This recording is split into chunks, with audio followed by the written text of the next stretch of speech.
Bendita é a Virgem Maria, que guardava a palavra de Deus, meditando-a no seu coração, no seu coração.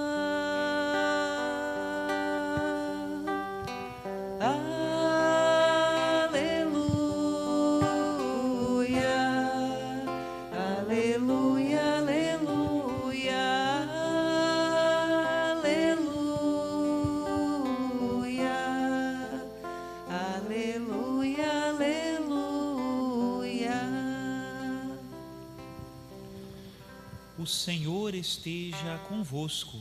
Ele está no meio de nós. Proclamação do Evangelho de Jesus Cristo segundo Lucas. Glória a vós, Senhor.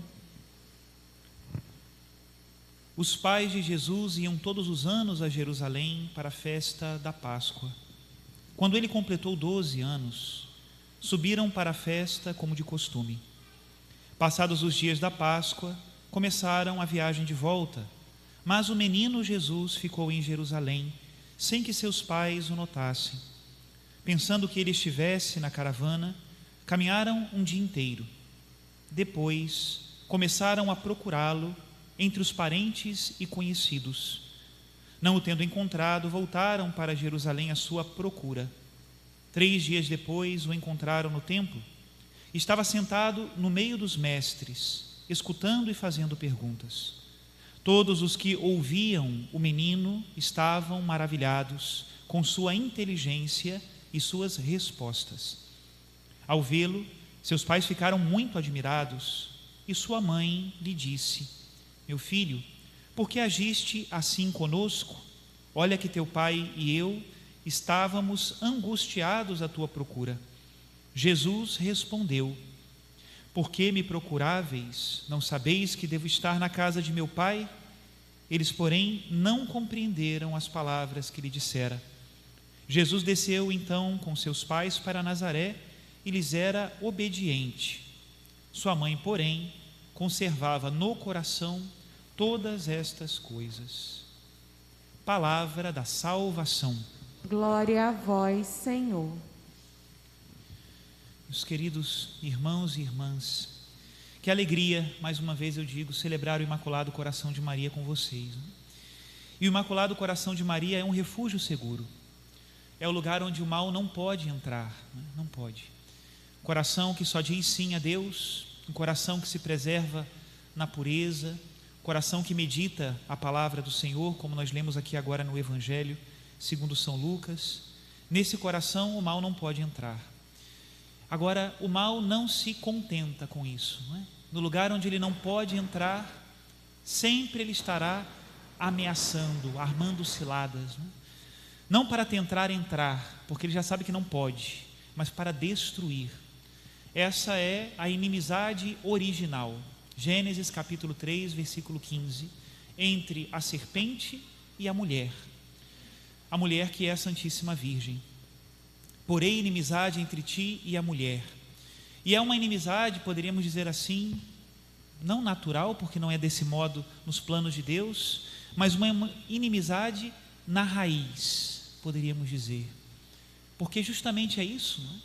É muito interessante nós fazermos a análise, de como coisas puras, santas, simples e inofensivas provocam tanto ódio no mundo. Por quê? Porque a inocência é uma ameaça ao mal? Se em geral a inocência é indefesa, inofensiva? Por quê? Porque, por exemplo, a batina provoca tanto ódio? Por que uma oração provoca tanto ódio? Às vezes nas nossas casas nós podemos conseguir um campo de batalha simplesmente por querer rezar o terço, ou por rezar antes das refeições, ou por ter uma imagem sagrada que não faz mal a ninguém, ou por vir à igreja. E olha que, se a gente for pela comparação, a nossa igreja, a igreja católica, ela, do rito romano sobretudo, que é o nosso, ela prima tanto pela concisão, não é? Em 1 hora celebramos uma missa, que é o maior de todos os atos que um ser humano pode realizar, o ato do homem-deus que é Cristo Jesus, e que nós o celebramos na liturgia e com a presença sacramental de Jesus, demora 1 hora. Santo Agostinho disse que o milagre, não é, da redenção, que é o que se repete todas as vezes que celebramos esse sacrifício, é um milagre maior do que a criação do mundo. Se nós olharmos pela simbologia bíblica, Deus criou o mundo em 6 dias, e o padre celebra a missa em 1 hora, e nós nos acostumamos com isso. Isso é pior ainda, né? Mas pensa bem, é tudo tão conciso, é tudo tão simples, é tudo tão organizado, digamos assim. Deus quase que pede licença para entrar na nossa vida, e mesmo assim provoca rebelião, perseguição, contraposições, ódios absolutamente infundados. E isso precisa fazer com que nós reflitamos sobre as coisas, né? Sobretudo para que nós reflitamos que não precisa muito para ser inimigo do diabo. Ele já é inimigo de todo mundo, faça-se o bem ou faça-se o mal, porque ele nos odeia gratuitamente. Mas não se precisa de muito, basta procurar imitar o coração de Maria. Também ela, no Evangelho, concisa em palavras, são pouquíssimas as palavras de Nossa Senhora registradas no Evangelho, uma presença muito discreta, apesar de ser uma presença fundamental. Deus veio ao mundo por meio de Maria, isso é um fundamento, não se entra sem passar pela porta, e ela é a porta do céu, mas uma presença tão discreta, desaparece o tempo todo, né? E ao mesmo tempo uma presença constante, né? Imaculado Coração de Maria, né? Imitar o Imaculado Coração de Maria, nós também precisamos ser assim. Não preocupemos-nos tanto, não é? Por sermos onipresentes. Não precisamos ser onipresentes, estar em tudo, falar tudo, não. Basta que nós vivamos segundo a vontade de Deus, o seu Evangelho, e nós já seremos nesse mundo uma arma do Senhor contra todo tipo de maldade, de trevas, de mal. Uma bondade já pode mudar o mundo. Eu dizia isso a uma pessoa que veio conversar comigo, e repito de novo porque é verdade, né? É uma frase do Papa Bento XVI. Vocês já pensaram que em um coração em graça de Deus habita a Santíssima Trindade? Assim como no Imaculado Coração de Maria, rezamos agora na oração inicial, digna morada do Espírito Santo, não é? Num coração em graça de Deus habita a Santíssima Trindade. A Santíssima Trindade é muito mais do que qualquer coisa do universo. Não é criatura, é Deus. E saber que nós temos no coração um bem que é maior do que toda a maldade do mundo, isso precisa fazer com que nós reflitamos. Escandaliza o nosso mundo de hoje a meditação da vida daqueles santos escondidos, não é? Santa Teresinha do Menino Jesus, tão escondidinha, né? E fez tanto bem, tanto bem. Agora recentemente, que eu estou meditando muito sobre a vida dele, São Carlos de Foucault, que impressionante, não é? Impressionante. Um homem que viveu e deu a sua vida no deserto, em vida não converteu uma única alma, foi assassinado de modo brutal, nem pode ser chamado de mártir, porque não foi assassinado pela fé, foi assassinado num assalto. E no entanto, anos depois da sua morte, a sua espiritualidade viceja, né? Dezenas de congregações, associações e encontros que querem imitar o espírito daquele pobre homem do deserto, que morava numa cabana, onde ele celebrava a missa todos os dias, sozinho, e se espantava de que depois de 1 década celebrando a missa sozinho, ele não tinha conseguido converter nenhuma sua alma. Ele não viu, mas Deus viu. Ele não sabia, mas ali estava Deus fazendo muito mais do que ele podia imaginar. Assim também o coração de Nossa Senhora. Eu fico imaginando sempre como eram aquelas pessoas que conviviam com Nossa Senhora e conviviam com Jesus. O pessoal no Evangelho mais ou menos se espanta, não é? Mas esse não é o filho de Maria? Numa única frase já diz, Maria é pouca coisa e ele também, né? Gente que convivia com eles e não sabia que estavam diante de Deus e da Mãe de Deus. E aonde estavam? Maria e Jesus, antes da vida pública de Jesus, onde estavam? No trabalho cotidiano, no cuidado da casa, na caridade com as pessoas com quem eles se encontravam. Nunca nenhum dos inimigos de Jesus pôde levantar nada contra Nossa Senhora e contra Jesus, a não ser que eles eram muito normais. Pois é, isso é extraordinário. Que bom seria também que contra nós ninguém pudesse levantar nada, mas nós sabemos que sim, que temos muita matéria, né, para sermos desacreditados, né, confiamos na misericórdia de Deus.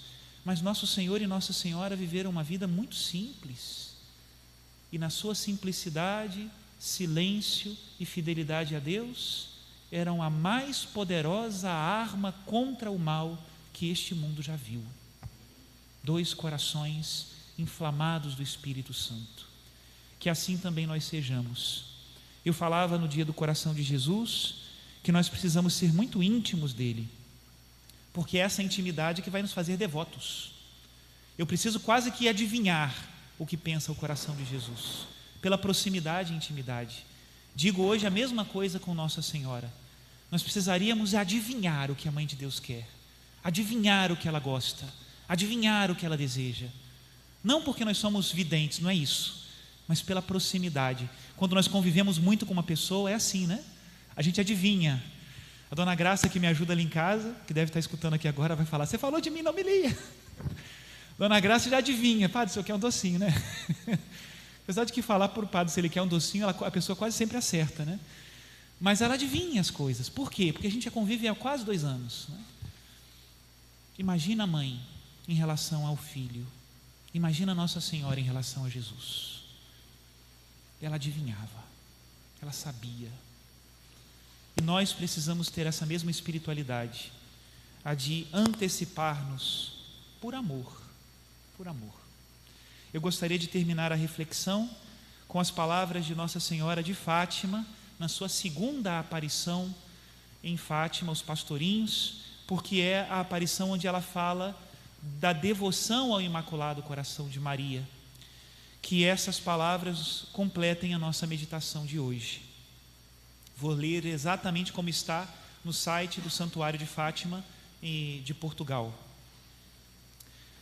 Vossa Messê, que me quer? Perguntei. É a Lúcia falando, não é? Era a única que podia falar com Nossa Senhora.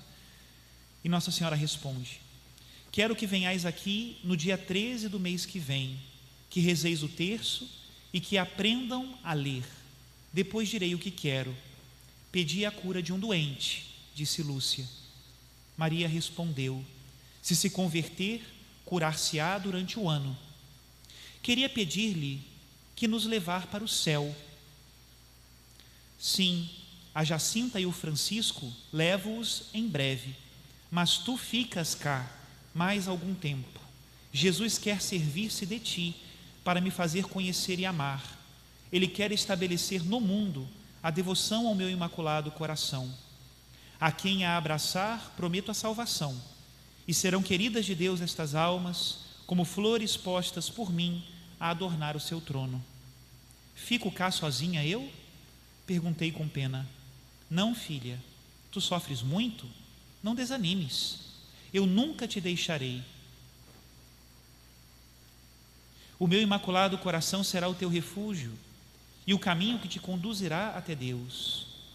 Foi no momento em que disse estas últimas palavras que abriu as mãos e nos comunicou pela 2ª vez o reflexo dessa luz imensa. Nela nos víamos como que submergidos em Deus. A Jacinta e o Francisco pareciam estar na parte dessa luz que se eleva para o céu, e eu na que se espargia sobre a terra.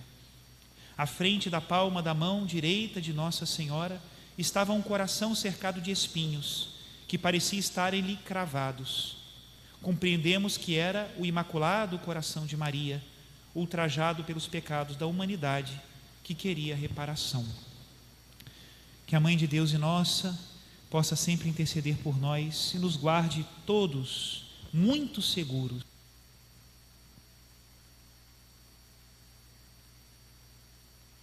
Muito seguros na fortaleza do seu Imaculado Coração. Louvado seja nosso Senhor Jesus Cristo. Para sempre seja louvado.